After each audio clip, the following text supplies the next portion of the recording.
ตามคำเรียกร้องนะคะสำหรับคนที่อยากให้เฟิร์นทำ YouTube นะคะก็ชอบทำกับข้าวชอบทำขนมชอบเข้าครัวอะไรอย่างนี้ก็เลยเป็นที่มาของรายการนี้นะคะเขินๆนิดนึงนะคะเพราะว่าเป็นครั้งแรกด้วยเมนูวันนี้ที่เฟิร์นจะมาทำเนี่ยคือเฟิร์นจะมาทำขนมหวานนะคะที่ชื่อว่าบลูเบอรี่ชีสพายนะคะเป็นขนมที่เฟิร์นชอบมาก แล้วช่วงนี้เป็นช่วงกักตัวใช่ไหมก็คือแบบหาซื้อยากเนาะมาทำเองซะเลยนะคะก็เลยมาอัดคลิปให้ทุกคนดูว่ามันทำไม่ยากแล้วก็ทำง่ายมากค่ะส่วนประกอบนะคะก็มีไม่เยอะเลยค่ะแล้วก็หาซื้อได้ง่ายมากนะคะโอเคอย่างแรกนะคะที่เราต้องใช้กันคือฐานของน้องพายนะคะก็คือทำมาจากแครกเกอร์ค่ะยี่ห้ออะไรก็ได้นะคะแล้วก็อันนี้เป็นเนยจืดนะคะอันนี้เฟิร์นช่างมาประมาณ100 กรัมแล้วก็ต่อมาค่ะก็เป็นบลูเบอรี่นะคะอะไรก็ได้ยี่ห้ออะไรทุกคนชอบนะคะครีมชีสค่ะขาดไม่ได้เลยนมข้นหวานนะคะวิปครีมด้วยเพิ่มความแบบ texture ให้มันนะตรงครีมชีสนะคะแล้วก็มะนาวค่ะบีบเพิ่มให้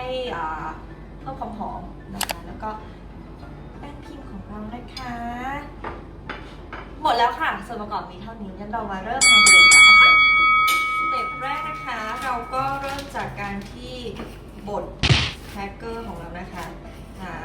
ภาชนะอะไรก็ได้มาใส่ไว้นะคะปุ๊บเลยนะเราบดคุกกี้เสร็จนะคะก็เอาเนยจืดนะคะไปละลายเนาะเพราะเดี๋ยวเราจะมาผสมกันในแครกเกอร์นะคะนี่นะคะเสร็จก็จะประมาณนี้นะคะทุกคนแล้วเราก็ได้เนยที่เอาไปละลายในไมโครเวฟเรียบร้อยแล้วนะคะเราจะเอาแครกเกอร์กับเนยละลายมาผสมกันนะคะน้องเขาออกมาเลยแล้วเราก็ใส่เนยละลายนะคะเนยจืดเข้าไปแล้วก็คลุกเขา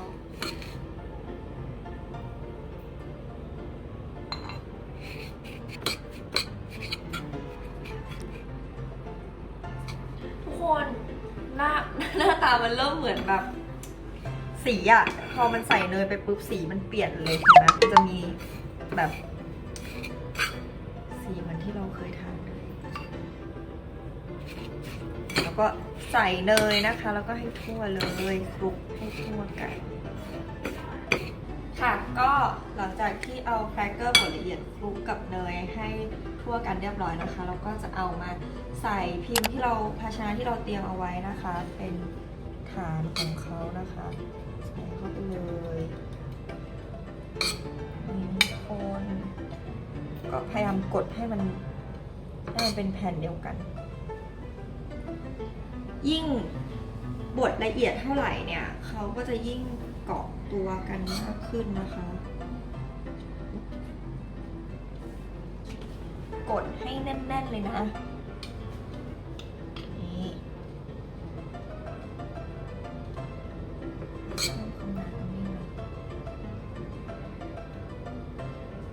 อยากได้หนาขนาดไหนก็แล้วแต่ทุกคนนะคะเพราะว่าส่วนพอใจแล้วก็จะได้ประมาณนี้ค่ะว้าวเราก็จะไปแช่ตู้เย็นนะคะให้เขาเนี่ยเซตตัวระหว่างที่เรารอให้ฐานพายของเราเซตตัวนะคะเราก็จะมาทำสเต็ปต่อไปค่ะทุกคนก็คือทำชีสครีมชีสของเรานะคะก็เอาครีมชีสที่เราเตรียมไว้นะคะตัดแบ่งเป็นก้อนเล็กๆนะคะทุกคน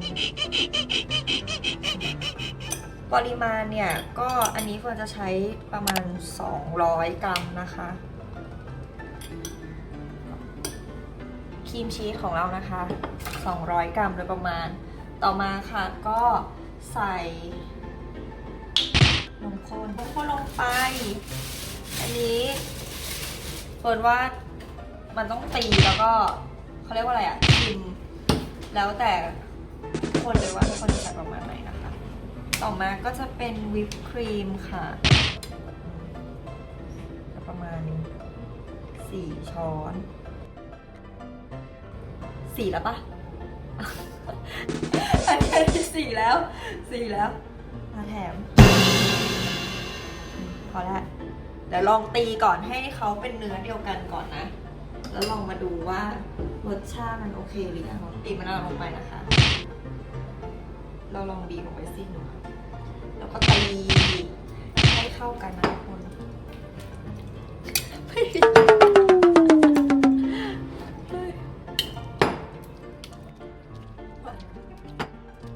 ไปนะคะทุกคนคนให้มันเป็นเนื้อเดียวกัน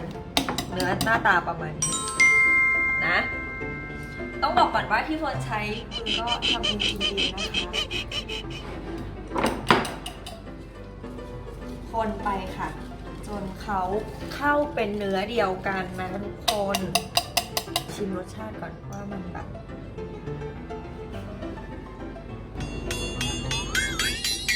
จริงๆเพิ่มนมข้นอีกหน่อยได้มันออกเปรี้ยวนิดนึงจากตัวครีมชีสนะคะ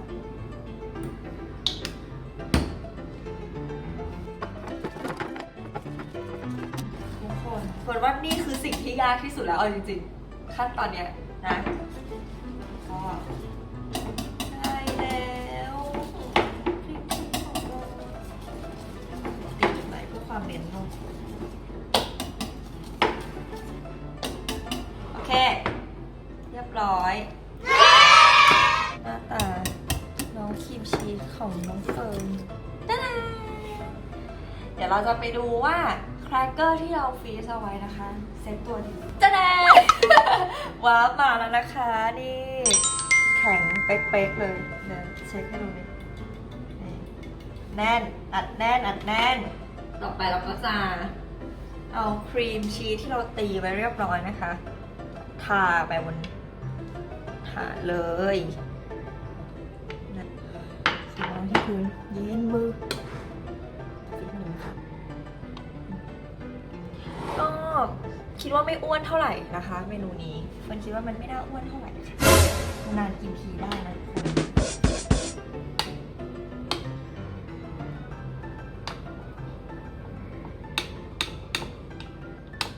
ค่ะก็เกลี่ยจนเรียบแล้วนะคะเราก็จะเอาไปแช่ช่องฟรีซให้มันเซตตัวอีกเหมือนเดิมนะคะค่ะทุกคนก็ระหว่างรอเซตตัวนะคะ เป็นไงคะ มันไม่ยากเลยใช่ไหมเฟิร์นคิดว่าหลายๆคนถ้ามีเวลาก็ลองทำเมนูนี้กันดูนะคะ จริงๆคือมันแทบจะเสร็จหมดแล้วเลยแค่เขาเซตตัวแล้วเดี๋ยวเราเอาออกจากช่องฟรีซแล้วก็มาทาด้วยแยมบลูเบอรี่นะคะแค่นั้นเอง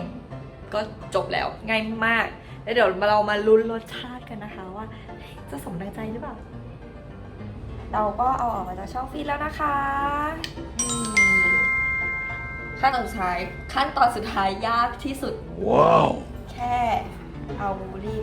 โปะลงไปค่ะ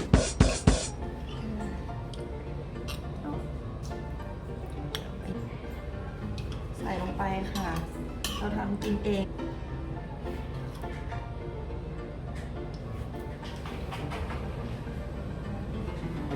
เสร็จแล้วค่ะมาชิมกันนะคะว่ารสชาติจะเป็นยังไง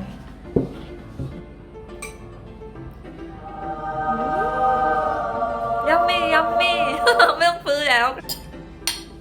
ไม่ยากเลยอยากให้ทุกคนไปลองทำกันดูนะคะ